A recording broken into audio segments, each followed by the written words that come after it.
धन्यवाद। आज मैं व्याकरण सेक्शन से समास पार्ट 1 इसका एमसीक्यू आपके सामने रख रहा हूं। देखिए, समास का शाब्दिक अर्थ क्या होता है? संक्षेप, विस्तार, विग्रह, विच्छेद। बताए होंगे, अगर पढ़ के आए होंगे तो याद होगा। क्या होता है बोलो? संक्षेप। Thank you. समास का अर्थ होता है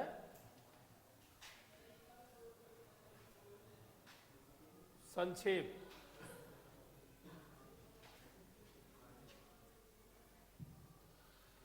इनमें से कौन सा समास अव्ययी भाव है? बैठिए पीछे। अव्ययी भाव गृहागत आचार कुशल प्रतिदिन कुमारी। उधर घूम रहा, कोई बता दिया तो बता रहा है ना। अब परीक्षा में क्या होगा? वहां कौन बताएगा तुमको?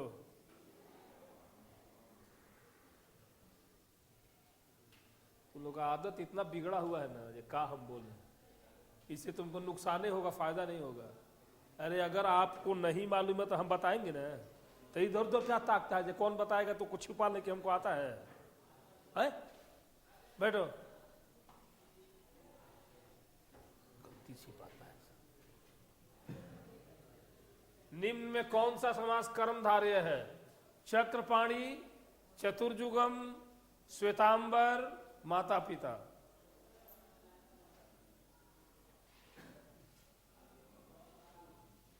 चलो पीछे कौन है बताइए तो, इसमें कौन सा समास है? कर्मधारय समास कौन सा है?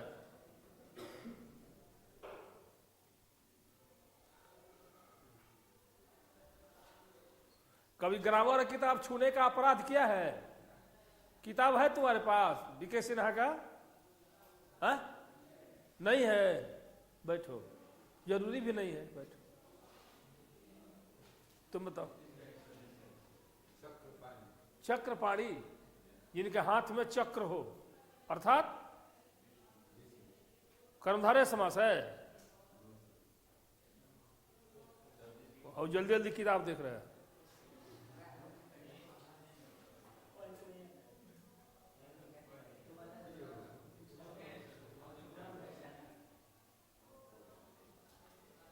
बैठिए, तुम बताओ। है? श्वेतांबर। श्वेतांबर सही होगा, इसलिए कि श्वेत मतलब श्वेत अंबर। इसको तोड़िए तो अंबर क्या हो गया? विशेष से हो गया, और श्वेत क्या हो गया? विशेषण हो गया। जिसमें विशेष और विशेषण दोनों होता है उसे कहते हैं कर्मधारय।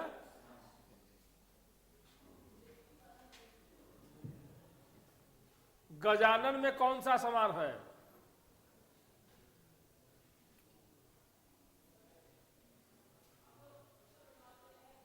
इसका विग्रह कीजिए। तुम पीछे विग्रह करो गजानन को। गज के समान आनंद किनका है? गणेश। तो कौन सा समास होगा? बहुब्रीहि। Thank you. बहुब्रीहि समास होगा। ये दोनों में कोई पद पदार्थ नहीं होता है, दोनों मिलकर किसी दूसरे को सूचित करते हैं, उसे कहते हैं बहुब्रीहि। जैसे चक्रपाणी हुआ, नीलकंठ हुआ, चंद्रशेखर हुआ, दशानन हुआ, गजानन हुआ, ये सारे के सारे बहुब्रीहि समास हैं।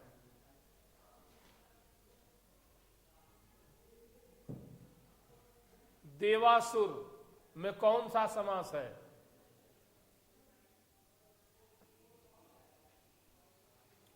तुम। हाँ बोलो। देवासुर, इसको विग्रह करो। देव, हाँ, इसको विग्रह कीजिए।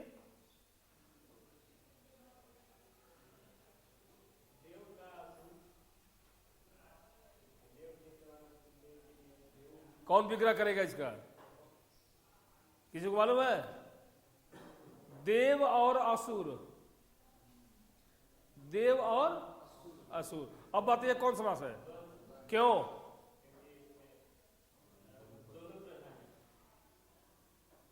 दूसरा द्वंद्व समास का पहचान क्या है? दूसरा पहचान बताओ इसका। और लगता है। यही द्वंद्व का पहचान है तुम। हाँ, असली पहचान यही है। दोनों पद एक दूसरे का विलोम होता है, याद रखो। पहचान याद रहेगा तभी बनेगा। दोनों पद एक दूसरे का विलोम होता है। बैठिए।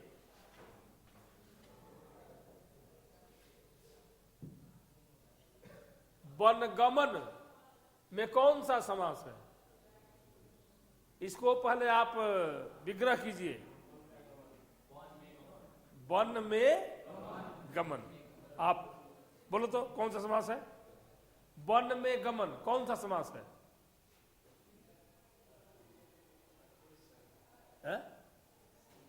सी, तत्पुरुष। क्यों तत्पुरुष मानेंगे इसको?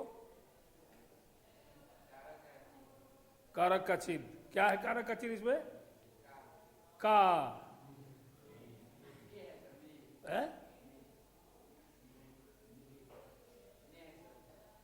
में किस कारक का चिन्ह है? में किस कारक का चिन्ह है? संबंध का है।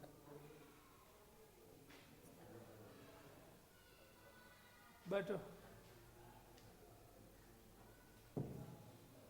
पंचतंत्र में कौन सा समास है? कर्मधारय, बहुब्रीहि, द्विगु, द्वंद्व। इधर तुम। पंचतंत्र कौन सा समास है?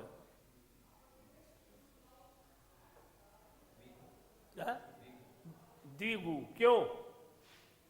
द्विगु तुम्हारा सही है, लेकिन क्यों?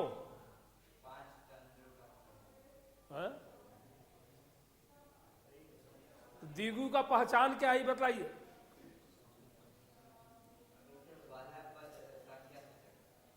पहला पद, तो इसमें पंच और तंत्र, तो पंच क्या है? संख्या सूचक है, इसलिए द्विगु हो। कारक, ये समास के पहचान को याद रखेंगे दिमाग में, फटाफट एमसीक्यू बनता जाएगा। पहचान याद नहीं होगा तो लाख कोशिश करें, गड़बड़ हो जाएगा। बैठिए। देशभक्ति में कौन सा समास है? तुम इसका विग्रह करो। देशभक्ति को, देश के भक्ति, वाक्य गलत हो गया। देश के भक्ति है? देश के लिए भक्ति, ये सही हुआ। कौन सा समास होगा? तत्पुरुष। क्यों?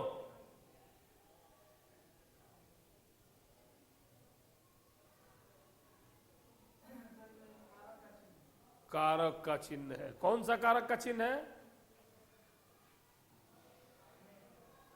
में। उसमें में कहा आ गया? के लिए किस कारक का चिन्ह है? संप्रदान का। बैठिए।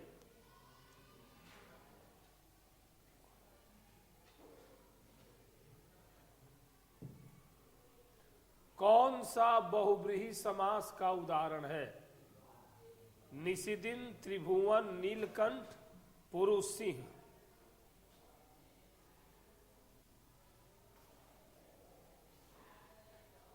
तुम।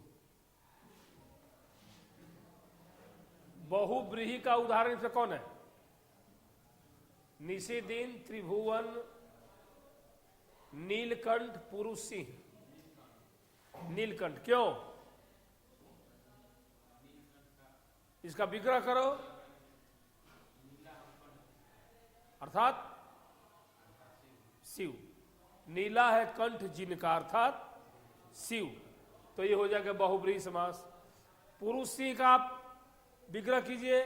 पुरुषों में सिंह, पुरुष सिंह। त्रिभुवन कौन सा समास है? द्विगु। और निशिदिन कौन सा समास है? निशिदिन। निशिदिन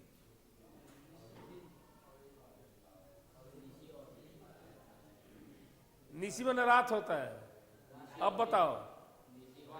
द्वंद्व, द्वंद्व, द्वंद्व। निशिदिन द्वंद्व समास।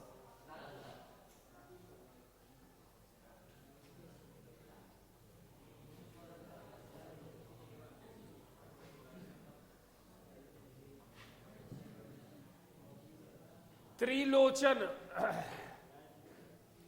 कौन सा समास है? अव्ययी भाव कर्मधारय बहुव्रीहि में से कोई नहीं।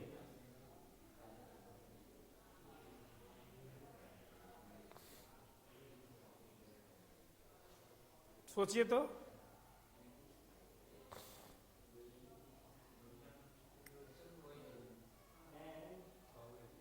कौन सा है? तुम बोलिए, बोलो। बहुव्रीहि कैसे? क्या होता है त्रिलोचन का? तीन आंखों का समूह, तो बहुव्रीहि होगा।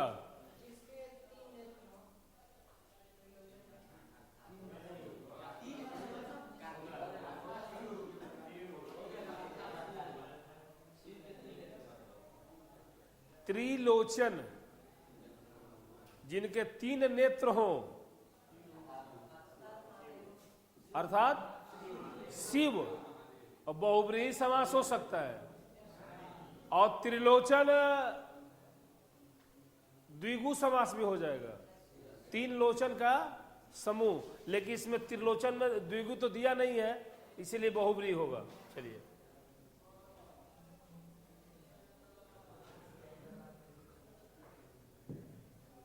चौराहा।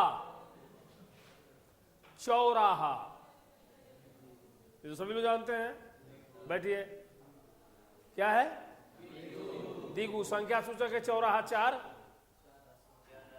जहां से चार रास्ते क्या हो, गुजरते हो, चार रास्तों का समूह, चौराहा।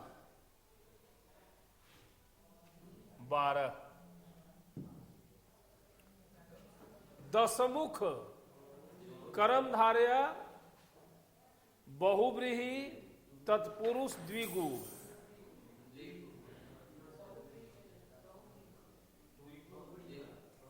दशमुख, 10 मुंह का समूह, अर्थात नहीं, दशानन माने रावण होगा। यहां 10 मुख मतलब 10 मुखों का समूह। जैसे 10 को मुंह एक जगह इकट्ठा कर दिए 10 आदमी को, 10 मुख का समूह हो गया। नहीं, रावण इसका मतलब नहीं होगा। इसका अर्थ रावण होगा, अर्थ रावण होगा, लेकिन ये विग्रह करने पर रावण नहीं होगा। इसीलिए ये समास होगा 10 गो। इसमें क्या है? सिरों का समूह है, संख्या सूचक है।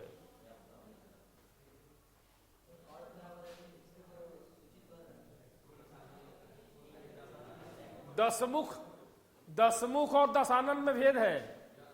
दशमुख मतलब 10 मुख का समूह है, दशानन मतलब जिसके 10 आनन हो, अर्थात रावण। ये इसको समझिए, तब क्लियर होगा। महादेव तत्पुरुष अव्ययी भाव कर्मधारय द्वंद्व। इसको पहले विग्रह करो।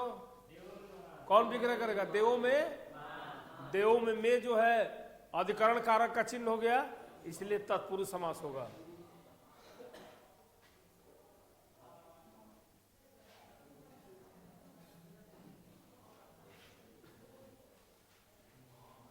लग जाता है बराबर।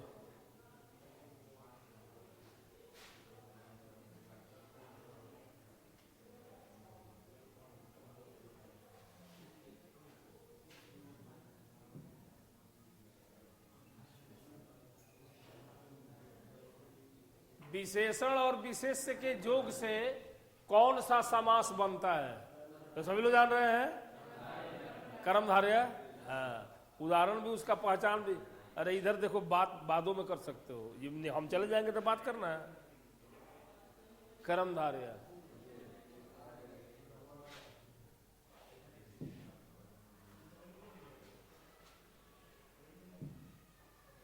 किस शब्द में द्विगु समास है? आजीवन, भूदान, सप्ताह, पुरुष सिंह। 7 दिनों का समूह सप्ताह कहते हैं। तो ये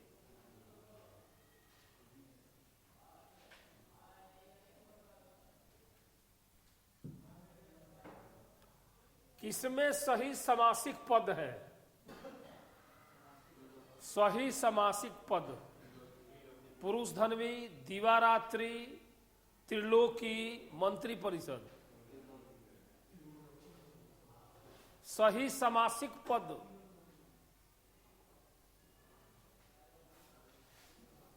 सोचो, त्रिलोकी नहीं होता है, त्रिलोक होता है, 3 लोकों का समूह, इसमें त्रिलोकी दिया हुआ है, कहां से होगा? मंत्री परिषद भी नहीं होगा। दिवारात्रि, दिवारात्रि जो है द्वंद्व समास है, दिवा माने दिन होता है, इसमें इसी में सही समासिक पद यही है।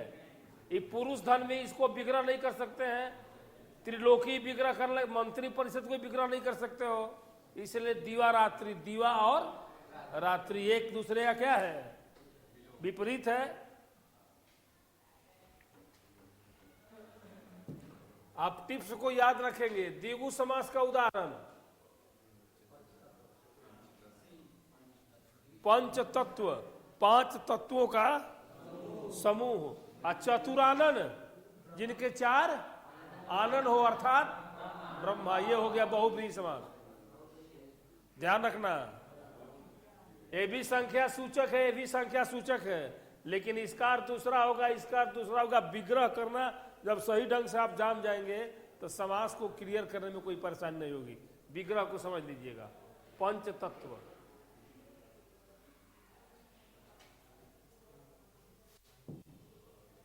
इनमें से द्वंद्व समास का उदाहरण, रुपया पैसा, रुपया का उल्टा पैसा होता है। चौराहा कौन सा समास है?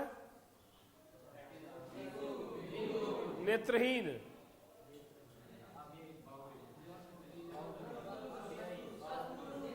नेत्र से हीन। पंचमी तत्पुरुष आपादान, पीतांबर पीला है अंबर, जिनका अर्थात श्री कृष्ण, बहुब्रीहि हो गया। इसमें उत्तर क्या होगा? डी। अव्ययी भाव समास का एक उदाहरण, यथाशक्ति का सही विग्रह क्या होगा? यथाशक्ति का सही विग्रह, जैसी शक्ति, जितनी शक्ति, शक्ति के अनुसार, यथा जो शक्ति, शक्ति के। ये कौन सा समास है? अव्ययी भाव है ना, शक्ति का। इसमें पहला पद शब्द क्या है? यथा, यह अव्यय है, यथा अव्यय है। यथा, तथा, इधर उधर, ऊपर नीचे, जैसा वैसा, जो सो, इशारा का सारा अव्यय है।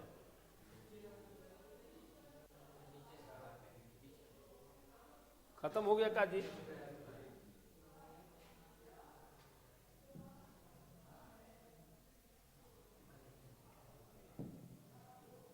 पाप पुण्य, ये तो सभी जानते हो। द्वंद्व एक दूसरे का विपरीत है।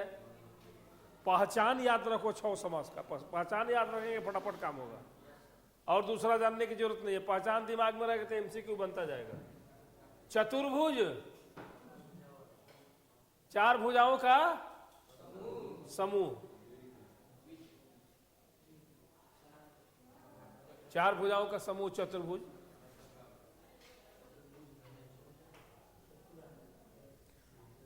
चतुरानन और चतुर्भुज में फर्क है।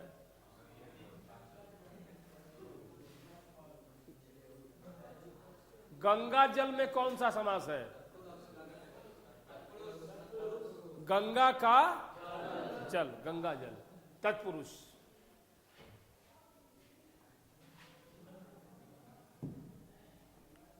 गुणहीन में कौन सा समास है?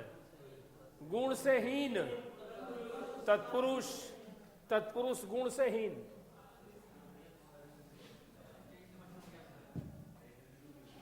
नवग्रह में कौन सा समास है? 9 ग्रहों का। अब आप समझ गए, 25 गो एमसीक्यू तो हम बता दिए। इसी तरह से आज हो सकता है कि मुहावरा का नहीं तो ये पदबंध का देखते हैं कि नहीं, उसमें तो कैसे कैसे मिल गया। आप देखिए आज मिलता है कि नहीं मिलता है। चाहे वाक्य रूपांतरण भी मिलेगा तो वो भी चलेगा। हाँ, बंद करो।